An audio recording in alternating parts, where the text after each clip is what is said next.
nyonso.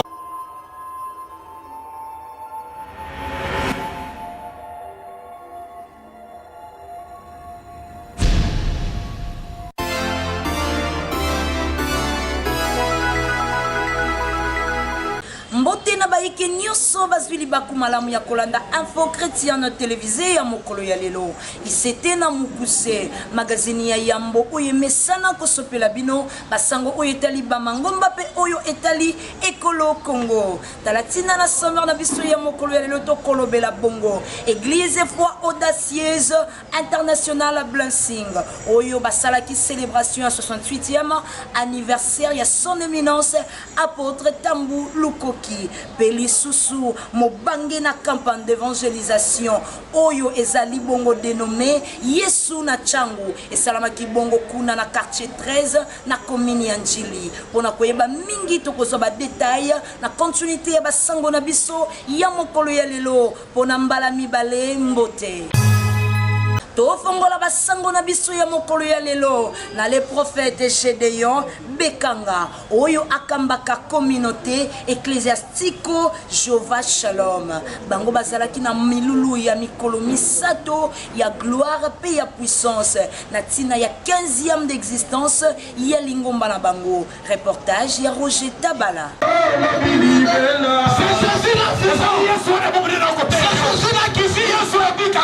monde n'attend pas mes amis. Le monde n'attend pas les matériels que j'ai. Ezalaki na libaku ya 15 ans d'existence ya communauté charismatico-évangélique Jéhovah Shalom. Nde balengelaki 3 grandes journées de gloire et de puissance. Oyo ebandaki mokolo ya jeudi 25, vendredi 26 septembre 2025. Kasi clôture et salemaki mokolo ya dimanche 28 septembre 2025. Na ngonga ya 17h à 19h. Kasi nyonso ebandaki na adoration pe louange ya kafu kafu. Bakotaki na étape ya ba témoignage. Kota tola nzambe oyo atambolaki na bango pendant 15 ans. Poti sikoyo bazoloba Ebenezer pambate atiki bango te. Bongo balekaki na ngonga ya mateya oyo bazalaki na des orateurs ya liboso ezalaki le prophète Jérôme Lai. Alobelaki libota na nzambe na thème tope na mama na likambo. Allons tous au mont Carmel. Binomoko Boulanda. Ta maladie va quitter ton corps.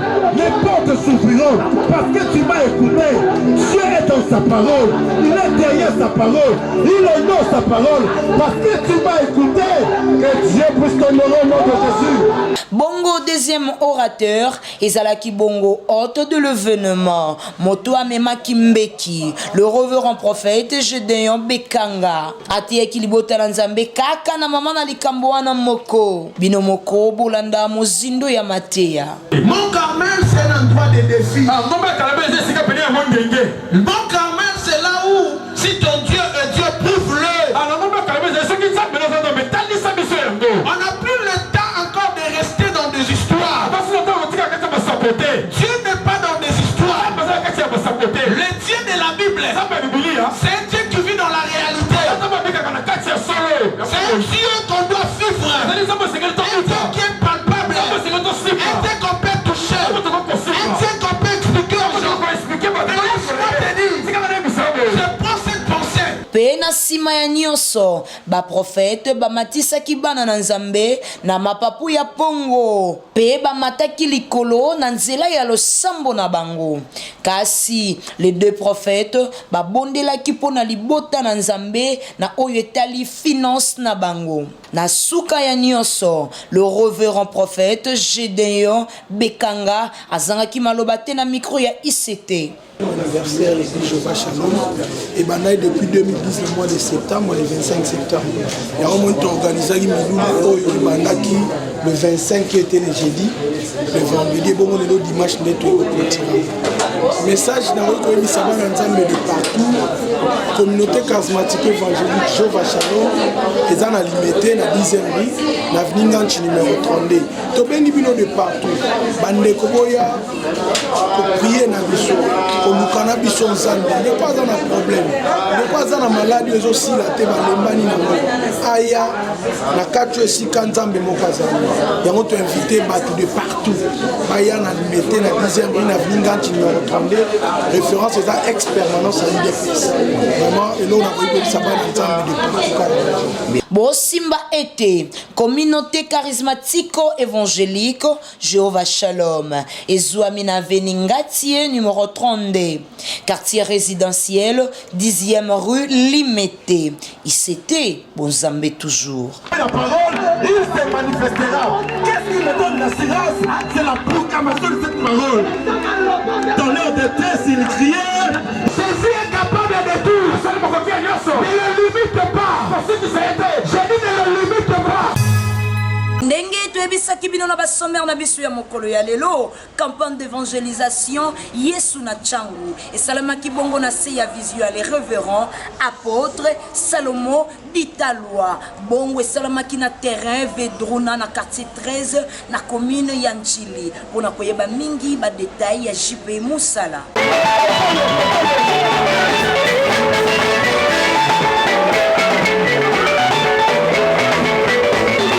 Communauté chrétienne internationale Royobot, Oyo et Kambamaka le révérend apôtre Salomo Ditalwa. Basalaki mobange na campagne d'évangélisation Yesu na Tchangu. Oyo et Salemaki du 27 au 28 septembre 2025. Kuna na terrain Vedruna na quartier 13 na commune ya Njili. Kasi bato ya Nzambe bakomaki elongo. L'apôtre Salomo Ditalwa pe son éminence Tambuluko Kinemi Abraham. Kasi Simba Peyeba ete ambiance ezalaki au rendez-vous pour animation et Simba Makina Mama Lorbongo Lemba frère José Nzita P et Failli Système et les autres. Kasi apôtre Salomon Ditalwa amataki pona ko bengisa motei binomoko Bolanda. Botegoli yamba Yesu wana na nzela ya liloba na ye. Amen. Liloba na ye atie yango na motema pe na monoko ya ntoma na ye. Toma oyo naza kotelemisa awa ali Toma ya Yesu Machia. Alléluia. Et en plus Toma ya Yesu Machia, il est le fils de Dieu. Alléluia. Attends, ça va toujours être titre mon côté et l'équipe titre kozala fils de Dieu. Amen. Lelo nzambe na mawana ye nzambe na bolingo na ye yes oya na li porte aye lelo ko itala yo nanga aye ko tala Vedruna na nzela ya lilobatina monoko na ye. Alléluia. Kasi mote ya mokolo ezalaki l'apôtre Tambuluko Kinemi Abraham ateyaki bana na Nzambe na temto pe mama na likambo. Jésus-Christ est le même hier, aujourd'hui et éternellement. Binomoko bolanda mozindo ya mateya. Nzamba kosaka te mutu nyonso aza mwana Nzambe ayambi Yesu atambola bobanga ye na maloba aomona vina ye makambo banga Nzambe na mosu te azamawa parce que liloba na ye endima. Kasi na sima ya mateya bazindaki na mozindo ya losambo pe plus de 300 personnes bayambaki Yesu na impact ya kosakana te. Kasi moko pe ya basali ya Nzambe prophète Joël Lutadila alobaki boye pona kolendisa libota ya bana na Nzambe. Nous a montré à combien il est bon, à combien il est miséricordieux. Il a donné la vision à son serviteur, le révérend apôtre Salomo Ditalwa et de Royal, d'organiser ce genre d'assises. Donc je parle de l'organisation de campagnes d'évangélisation. Nous étions au mois de février 2025 au terrain Bouddha. Le Seigneur nous a accompagnés. Et il nous a dit encore d'aller au terrain de Vedruna, quartier 13. Et nous sommes là. Nous avons passé des soirées de gloire, des soirées de la puissance du Seigneur. Et nous avons vu la main du Seigneur. Nous disons à tous, merci Jésus pour le travail. Merci Jésus pour l'assistance. Donc nous étions bénis et le travail était haut en couleur. Nous disons merci Seigneur. esukaki wana te son éminence awendaki oyo ezalaki apôtre ditalwa po l'onction attire. Yo moto ozangaki na milulu oyo simba ba programme ya église ezali boye chaque mardi de 16h30 à 19h30 bazalaka bongo na culte d'enseignement chaque jeudi de 8h30 à 10h30 babengi yango févaction culte de maman. Chaque vendredi de 16h30 à 19h30, bazalina culte d'enseignement et bongo chaque dimanche topelo mingo nyonso de 8h30 à 11h30 ezali bongo culte d'action de grâce, de louange et d'adoration. Kasi yokotuna ngai communauté chrétienne internationale Rebot ezwami wapi? Ezwami bongo na commune ya Njili quartier 7 avenue commerciale des 27, référence derrière école biochimie. Cordial, bienvenue à tous.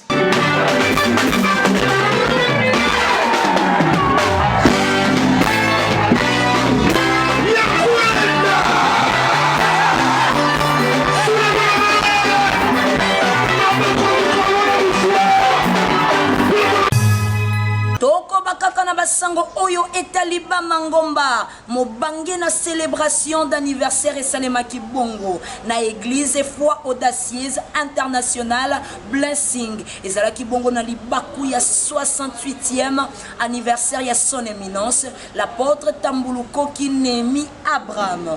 Reportage ya pasteur Gelor Boulankuni.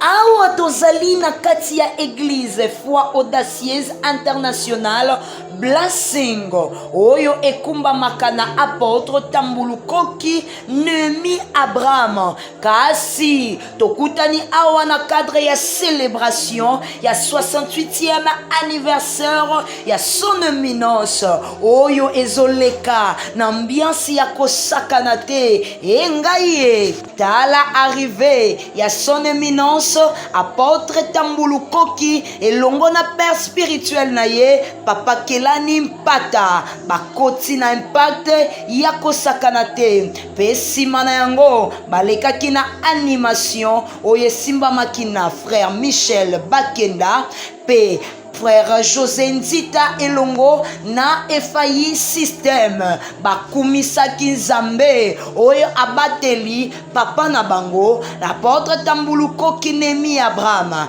incoufamable avant le temps pe balekaki na cérémonie ya remise ya bakado tala ndenge bana na nzambe bazoleka na mabina na kosepela kopesa oyo ezali papa na bango bakado pona mbula moko oyo kisami likolo ya bambula na ye sima ya remise ya kado balekaki penza na kokata gato na impact ya kosakana te engaye tala ambiance ezalaki korenye na esika oyo motokolo mbote motokolo mbote motokolo mbote motokolo mbote sasa motokolo mbote Tambulukoki motokolo mbote motokolo mbote motokolo mbote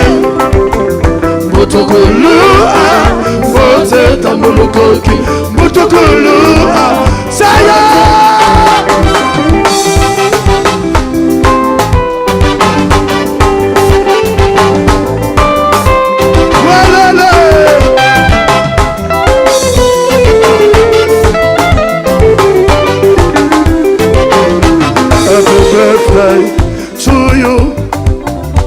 Happy birthday to you. Happy birthday to you, Tambulukoki. Happy birthday to you. Happy birthday. Happy birthday to you. Happy birthday to you.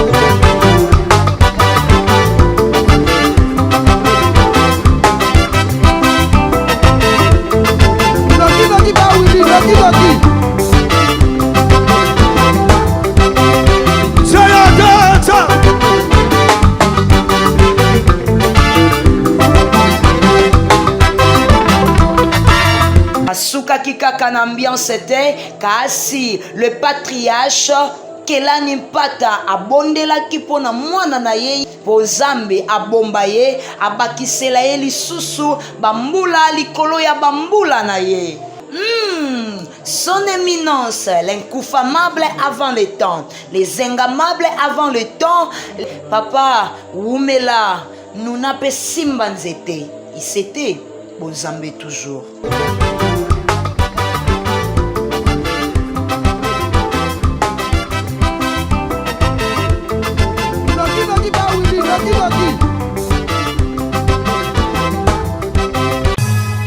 Totika basango ya mangomba tolobela politika ya mboka na biso Congo. Bongo parti cher ya Messie Jean-Pierre Bemba Gombo wazali actuel ministre ya transport bango pe bazalaki na milulu monene ya kilte ya action de grâce kuna na cathédrale du Congo na cadre ya 27e anniversaire ya parti na bango. Bongo tomonaki président ya Ligue de Jeunes ya MLC Mon Plaisir Bolokole tolanda ba détail ya Soli Ngongolo.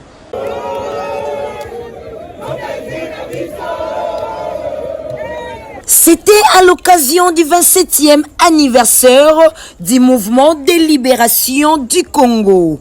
MLC en sigle, la partie chère de Monsieur le ministre du Transport, Jean-Pierre Bemba Gombo, appelé communément Igwe, visionnaire et fondateur du parti.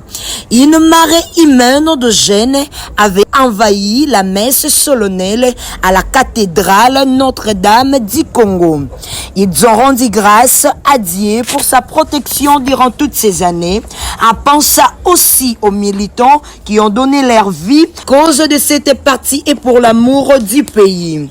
Nous avons remarqué la présence des autorités de notre pays, de l'Assemblée nationale, Pepe Mbosso Kodia, le vice-gouverneur de la ville de Kinshasa, M. Edi Iyeli Molakisi. Les discours étaient prononcés par le secrétaire général du parti. Dans leur discours, ils avaient parlé de la jeunesse qui sont l'avenir du demain. Sur ce, c'est lui qui vient d'être nommé le président de la Ligue de jeunes de MLC. Grâce à son bravoure, c'était l'honorable Mon Plaisir Bolokole. Sans aucun doute de son entrée triomphante jusqu'à son départ, il avait marqué cette cérémonie de son empreinte puissante, captivant tout le regard et le cœur. Ces images témoignent une forte collective incroyable, un choix éclatant qui donne envie d'y croire encore plus. MLC, avec Dieu, nous vaincrons.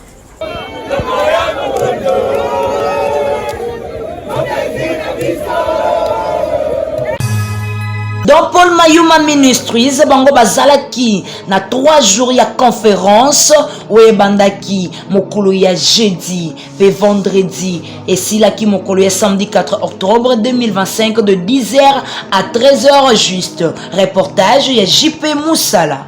Dans Paul Mayuma Ministry, bazalaki na 3 jours ya conférence ya kafu kafu.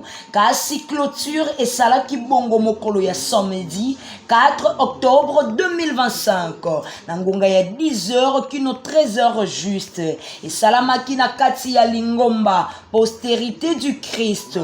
Nyonso ebandaki na adoration pe louange. Pe balekaki komatisa moti ya mokolo oyo ezalaki le docteur Paul Mayuma ateyaki tope alobelaki basali ya Nzambe na thème tope mama na likambo conférence relèvement et impactation binomoko Boulanda. La foi dynamique ne regarde pas là où il est, mais il regarde là où il va.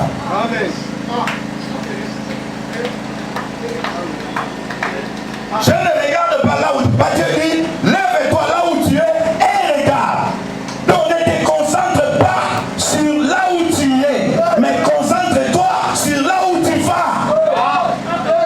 Alors qu'est-ce qui te fait échouer? Parce que tu regardes les circonstances de là où tu es. C'est pourquoi tu échoues. C'est tellement efficace.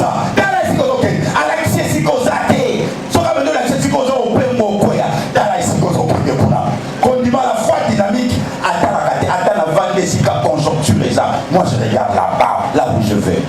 kasi na nsima ya mateya bato na nzambe to mpe basali na nzambe babondelaki mpo baministère na bango ezala releve puis ezala na impact ya kosakana te na suka ya nyonso basali ya nzambe tellement batondisamaki na esengo bazangaki maloba ya koloba te. On était vraiment bénis par la parole à l'obéissance sur la Lelo. Tu sais pourquoi? Parce que on sentit qu'un apôtre qui parle, c'est un serveur qui a lui ma très capital. Ce qui m'a dit que bayala qui est belé, oh bah yo qui m'a camoté Lelo, l'ingé zandé on se soumet, ça m'a pas bon là parce que c'est bien passé. N'a pas bon vraiment apôtre, n'a matière qui t'aura télévision, enseignement très très capital. Au chico la go quelque part. Et ça peut nous matière très fraîche, n'a pas autre comme dans mon chico. Pona kosukisa nyonso ye moko le conférencier le docteur Don Paul Mayuma alobaki boye na micro ya ICT. Bonjour, shalom. D'abord, je me présente, je suis archevêque docteur Don Mayuma par la grâce de Dieu. To salaki milulu misatu mikolo misatu awa et to lekisi vraiment mikolo kitoko na mikolo misatu ana. Et ça qui conférence sur le relèvement et l'impactation. Pour le moment, nous avons 5 niveaux. Nous avons un niveau à certificat, diplôme, graduat, et licence et master. Donc, au niveau 5, on a pris une épisode et ça talonqué. Tout ça que chaque mois, étudiants soit payé ça ndam. Donc, au Tunisien militaire, au Toyebi, quand même que na Katiamboka, tout avons moi mi caractère na matali makambo ya mbongo. Donc l'école wana tozo ko aider ba pasteur mosusu tozo former et tozo pe sa connaissance ba pasteur rebelle ba corriger na erreur mosusu ezalaki pe bazo connaissance avec ba ndenge nini ya côté ya bisusu solo et ko salela solo wana bona okanga susu bandime bele et ceux to kangi bandime na ndenge to ko vanisa bango dans le Seigneur ba pengwati. Donc voilà tina biso toujours sa information. Donc nous souhaitons au bien abisso na numéro oyo no 098 93 66 118 098 93 66 118 wana bozo abisso tokoye bandenge nini ya kosunga bino ona makambo etali boyebi ya théologie. Yo moto o participaki te na conférence oyo Simba Boye Église Postérité du Christ ezwa mibongo na quartier Kwenge 1 numéro 62/2 commune de Matete référence station Kwenge Kasiba programme na bango de culte ezali boye chaque dimanche de 7h à 9h30 chaque jeudi de 17h30 à 19h30 et chaque mercredi de 17h30 à 19h30 et c'était Bozambe toujours. Tosukisa basango na biso ya mokolo ya lelo na ba communiqué nécrologique oyo nandi makite tisiko yo nazondi mabete samelanga pardon ezala bongo te. Communiqué nécrologique. La famille Kieré Mombele ont la profonde douleur d'annoncer la disparition de leur grande sœur, petite sœur et mère Kieré Mombele Jocelyne, qui vient de nous laisser suite d'une longue maladie, dont le deuil est sur l'avenue Chopo, numéro 2163/1, dans la commune de Lumba. Si peu, le programme des obsèques est suivant. Jeudi 9 octobre 2025, la veillée mortuaire sera au sein de l'église Le Disciple, sous-région Lemba, référence centre culturel, Alliance franco-congolaise. Le vendredi 10 octobre 2025, la levée du corps à la morgue du Saint-Joseph de Limété. Pour l'exposer à 1h du temps à l'église Le Disciple. De 12h juste, départ pour la cimetière de Sélé-Bamou. De 15h30, retour à l'église Le Disciple pour le banc de consolation. C'est communiqué, signé Trésor Kieré Mombele. Okomona kaka boyo soki ekomeli yo mona suka makambo nandimaki te tisikoyo nazondima pete namelanga pardon ezala bongo te. Communiqué nécrologique. La famille Ilunga, Dominique Ilunga, Papi Ilunga, Pena Pierrette Ilunga. Bazalina sango ya mawa ya koyebisa na baninga, pe bayebani na bango. Liwa ya Tantino, Yaya, Meme, pe mama Albertine Boyolo Benteko. Oyo auti kotika biso na mikolo oyo eutaki koleka. Kasi matanga ezwami bongo. Na Avenue Mbandaka, numéro 46 bus, quartier Louis, commune Yangaba. Programme ya Bobsek et Kosalema Boye. Mokolo ya jeudi 9 octobre 2025. Veillée mortuaire et Kozala Bongo na salle polyvalente Elisao, na 10e rue Limité industrielle, Petit Boulevard, en face du siège de l'UDPS. Bongo Mokolo ya vendredi 10 octobre 2025. Nangonga ya 7h30 et Kozala Bongo, Bobimisi ya nzoto ya Mowei kuna na hôpital ya Saint-Joseph na morgue. Pe bako exposé yango na église ya Saint-Dominique. Nangonga ya 8h juste et Kozala Bongo recueillement pe dépôt ya gerbe de fleurs. Pe nangonga ya 9h juste misa monene et kosalema bongo na kati ya église ya Saint-Dominique. Nangonga ya 10h30 mot de famille. Nangonga ya 10h juste mot de famille. Pe na 10h30 départ kuna na nécropole. Nangonga ya 12h30 inhumation pe bain de consolation. Maman, ta vie s'est arrêtée mais ton souvenir reste pour toujours. Ndenge bailo poto balobi, la santé n'a pas de prix. Ba centre de santé les amis de Vanga. Bango kuna bazali kokoba na ba consultation na bango na wetali miso, mino, matoi, benzoto mobimba. Tolanda ba détail. Aïe! Ndako ya Kinshasa! Tunangai nini? Otamboli onyokwa mingi na maladi ya misu ya minu ya matoi, c'est-à-dire otamboli ba centre nyoso ya Congo auquel ibana mozu solution te. Tunangai nini? Centre de santé les amis de Vanga bayeli bino solution, c'est-à-dire ceux qui obela kabokono ya misu, c'est-à-dire ateza ya kobotama tope ya kobwakela babengaka yo batime na quartier tika na yebisa yo soki oye awa na centre de santé les amis de Vanga okozwa lobiko même obela minu ekoma na ba virgule gata okokata kutu kosekate voire même na jour libala na yo opesa visite po soni tika na yebisa yo awa na centre de santé les amis de Vanga okozwa solution tala yo moko ba matériel oyo bazala ngo engaye awa tika na yebisa yo ndenge koyela okobima bongo te okobima oke ndenge artiste buibu ya kotaki abimi oke yoka ndenge lokoyo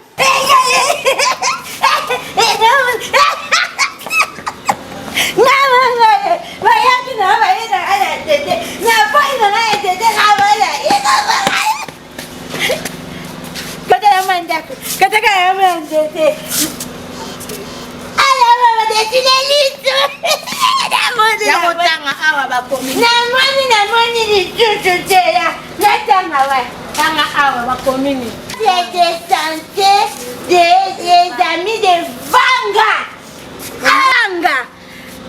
Moi, je ne sais pas dans mon awa peine dans le centre de santé des amis de Vanga. Et là, pour moi, encore consultation exacte. Consultation, 5 000 francs. Est-ce que tu vas faire le mbango pena baya? Centre de santé les amis de Vanga.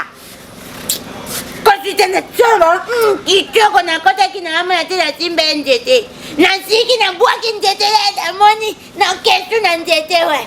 Ngabuna me bakoti na machine bajote analyse moko batay analyse moko musamba ya dipingse nana bo mamiso ngako vana ndako ya yo mtoza libanda Bonne été na. Ijana yo, tande ka pina nga nga tene moni bo pesa nga sonje. Jate, yele kina teze. Jate mama nga ya kata moni. Na kene nga mo tinda ku inde mtasi matena kepena inde tinda ku bande kwa nga oboza partout Diamond. Tous les 24 communes na benga bino boya awa. Na centre de santé, les amis de Vanga. Consultation qui m'a déjà 5 000 francs. Bon, 5 000 francs à consultation. On m'a dit que c'est pas une consultation à Bino. Aujourd'hui, je suis en train de tomber au talent, au talent à Katia, au tiki, au tiki, au talent, au balai, au ganique. Et moi, je vais même voir la Katia. Au bon maki malade. Et pour prendre la lettre à l'inette, il m'a mis au rabat à la nage. La lettre qui est au bon monde là. Tu comprends bando tangitanga na tanga alphabétisation. On a la vision na yo zo mona to mona kité. Tu comprends tanga tu vas quitter ami. Mon bika pour la desi. Ah, na pese ningo. Sa mbongo. Na pese. Bonde la pona nganza mbabate na ngai abatanga mayele. On a traité pe batu mususu. Et devant moi puis les amis de Vanga, les amis des centres de santé, les amis de Vanga. Et moi, yo mwana muke ndeni no beli miss. Question sur question.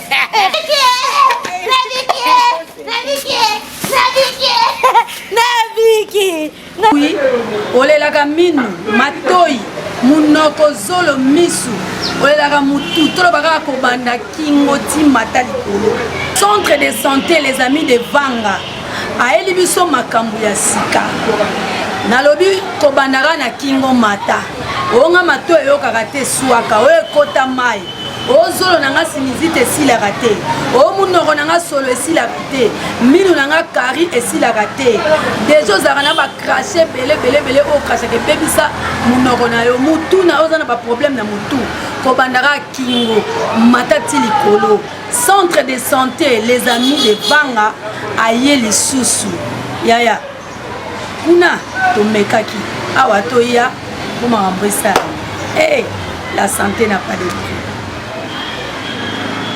Mwana mama oyoki omoni donc awa na centre de santé les amis de Vanga okozwa ba service nyonso okanisi asili te même chirurgie pe ezali opération ezali o maternité awa c'est-à-dire maladie nyonso za kobela okozwa guérison otuni ngai centre de santé les amis de Vanga zomi wapi en tout cas musika te ezaka kaliboso ndaku na yo soki oye awa na avenue basanga numéro 1 toza na commune ya Lemba référence derrière maison communale ya Lemba na kati église CPK ozamo bimba les amis de Vanga bazawana oye na avenue Langalanga numéro 137 quartier Mombele commune alimentaire référente à route Kikwiti au Kokuta centre les amis de Vanga bazali wana et bongo bana ya commune à Kisaso les amis de Vanga peza wana avenue de la paix numéro 22 bus commune à Kisaso référence sous cette yandiaza Ozana Yomo Bimba na commune Yangaba bazwami na avenue qui passe numéro 9 Wanape okokuta bango bazali référence universitaire na ara libulu manzengele okanisi asili te les amis de Vanga okokuta bango pe na quartier Malueka référence Semukasa na salle consolata Ozamo Bimba e bango na commune Mongafula okokuta bango na avenue Luka numéro 30 na commune Mongafula arrêt Luyolo et bango na commune Njili okokuta bango na avenue Lef numéro 44 référence terrain Sainte-Thérèse quartier 6 na kati église KDC Ozana Yomo Bimba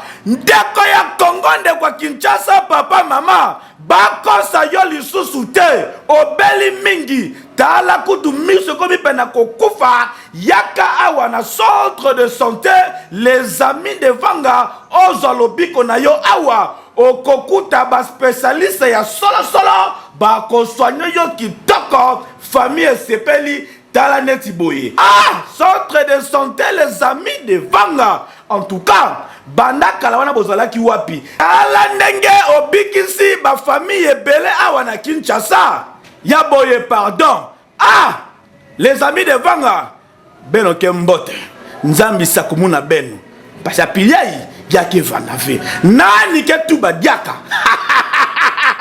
Hey, Keyo!